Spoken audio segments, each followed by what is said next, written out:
وقلتها قبل كده يا كابتن معتمد، انت ما ينفعش تبتدي بشيكو بنزا. انت لما بتحط شيكو بنزا في تشكيل اساسي انت كده بتموت الفرقه في جبهه معينه، في الجبهه بتاعته مش موجود اساسا، كاننا بنلعب بجبهه واحده مش جبهتين.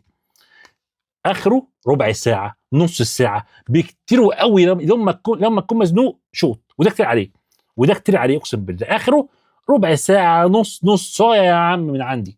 ده النهارده في كوره اعاق، في كوره كان خوات بتزيرة خدها من نص ملعب وراح، هنجيبها بعد كده في الفيديو الجاي ان شاء الله. في كوره خدها من نص ملعب خوات بتزيرة ورايح على جون جنش، ورايح بيجري على الجون، وكانت يعني العاق المفروض ان هو ياخد الجبهه الثانيه عشان خوات بتزيرة يلعبها له، لا قاعد يجري معاه يا ابني يا ابني وسع يا ابني، ده حتى كمان مداخم خوات بتزيرة مش عارف يجري منه، مداخمه.